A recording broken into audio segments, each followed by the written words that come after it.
And just like that, Carrie is funky and unkempt in the Virginia countryside. And I don't have too much to say. This will actually be more like a rant, but come on and join me. Eyes on me, apply that. Get it, don't be timid when you in it, apply that. Love up on it, give along, need it. I don't want no trip, baby, spend like it.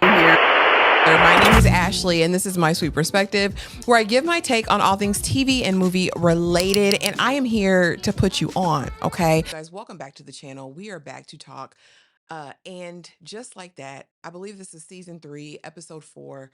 Uh, and like I said, and just like that, Carrie is funky in the countryside with nothing to wear, and clearly no deodorant. No, I just the things that they're doing, I think, to get a cheap, tawdry laugh is beyond me. But she wakes up in the servants' quarters because we know that Aiden would not allow her to sleep in the house after she made this side business trip to have lunch and ends up getting invited to stay.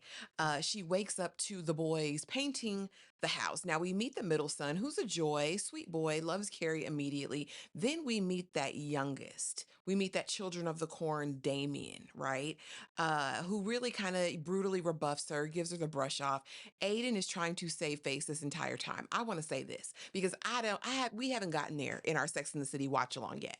We're just on episode 11 of season 1 of Sex in the City. And I just want to say Aiden is a selfish liar who should have never embarked upon a relationship with any woman, knowing the state of affairs in his life. You know your son is Children of the Corn. You know he is the seed of Chucky. You know he's a demon seed who needs intervention and who needs medication and who needs help. But you're letting her into this world. You're selling her a dream, man. Tell her you cannot be with her. Why keep her on the hook at 55 years old for another 5 years? Why are we doing that? Is this payback? I mean, I heard all the tomfoolery, the foolishness about before, but I just want to say he's hapless. He's a liar, and I don't like Aiden. Go take care of your son. Go take care of that son, sir, and deal with your liar of an ex-wife. Easing on down the road.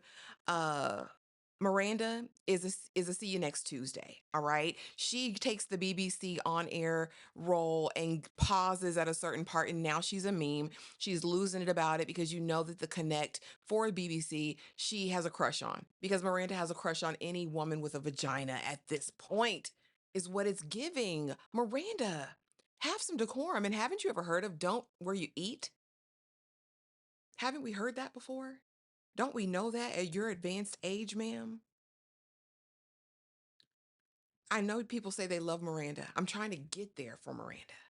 But she is house sitting, that Shu is looking over her as she sleeps, and she invites old girl over with her friends, after dinner to hang out at Carrie's house with no furniture. And she denies her and then eventually comes. And there's this whole moment of, I didn't think you liked me. I didn't think you wanted to pursue anything because of the meme. She's like, no, when I get close to people or start liking people, I freeze up. It's a thing for me. But I really like you, but I'm a bad kisser. Let's kiss anyway. And Miranda says, you're not a bad kisser. Those were terrible kisses. I don't know why we're in the age of just breathing heavily into people's mouths. What happened to full on smuckers? I miss those days. Easing on down the road, Charlotte's father in law is in town. Apparently, Charlotte makes a proper Jewish woman now because she made brisket, and he's got a girlfriend in apartment 11D or something like that. The son says that I can't let my father loose in New Jack City because clearly the Upper West Side, Upper East Side, wherever they live, is now New Jack City. But dad is just there doing his thing. We find out that Lily's boyfriend is polysexual. I've heard of polyamorous, polyamory, polygyny. I've never heard of polysexual, but that means you want all of it all the time, all at once. So he's got a boyfriend and he's got Lily. Everyone's fine with it. Again, I'm not interested in Lily's love life. I really am not. Easing on over back to damn Carrie, she finally makes an inroad, what she thinks is an inroad with the youngest son. He wants to go to the, VR gaming center or whatever. Anyway, he bops her in the head with the gun, and she's just saying she's hurt. And Aiden's like, he's not a violent Hey, deal with your own kids. I'm the one who got bopped, sir. Meanwhile, or later on that night, Tater Tot, apparently his oldest son who's in college is back for his birthday. It's cute, fun. We're going to play apples to apples. Carrie's there. And we meet the ex-wife's boyfriend, who is a weakling, honey. He's been there 5 years. He said, I just mind my business because Aiden doesn't want me to have an opinion. Yeah, and I shouldn't, but I think the kid needs medication, even though Aiden doesn't agree with it. So now we find out that her drug muling ways were at the I guess demise of Aiden's feelings about the situation. And she's like, going to Aiden, I'm so sorry. If I knew that you didn't want him to be on medication, I never would have, transported these pills in my bosoms to get them here for you. And Aiden's like, don't worry about it. Stay out of it, Carrie. All I need to know, buddy. All I need to know.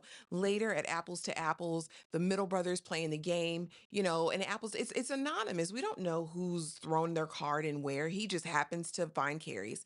The young son does not like that because why did you choose her? They're here. They're not family. No one ever chooses me. Storms out. Next thing we know, he's busting out windows, kicking down doors.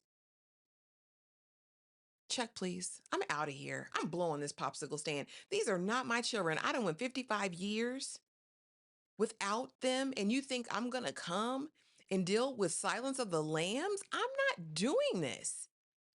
But Carrie says, here, baby, here's still the key, and I understand. Whenever you're ready for me, I'll be waiting. I will be right here waiting for you. Who's doing that? Who's doing that? I'm over this. I'm over this whole situation. It's icky. And at this big age, you need to be doing what the Lord wills for your life. And Aiden is not what the Lord has sent you, Carrie. I'm just putting it right there. Y'all, that's all I got for this episode. They're not giving me Lisa, she who must not be named. And if you've been here any while, you know me and Nicole Ari Parker, it started back with Divas in the late 90s. She doesn't resonate with my spirit. I think there's things behind the scenes, but I'm going to sit it right there because it's just what I feel, but my discernment never steers me wrong. But anyway, Makad Brooks is over here. Child, last time I saw him was in A Fall from Grace, a Tyler Perry movie. Don't go watch it. If you haven't watched it, don't go watch it.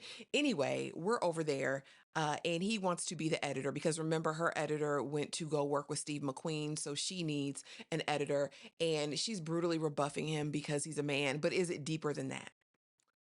I venture to say we might get an affair because I think he's going to be breathing too hard. She's definitely hiring him. I don't know what we're making of that. She's definitely going to hire him, but is there going to be a moment, a situation? And she's talking in her sleep. She can't sleep at night. Her weird husband is there. I just, uh, you know, bring back Professor Naya. Justice for Naya.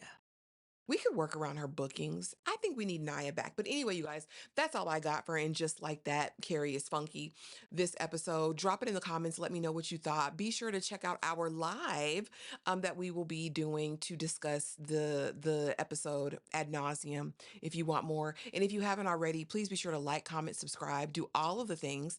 And I will see y'all in the next video. Thanks for watching.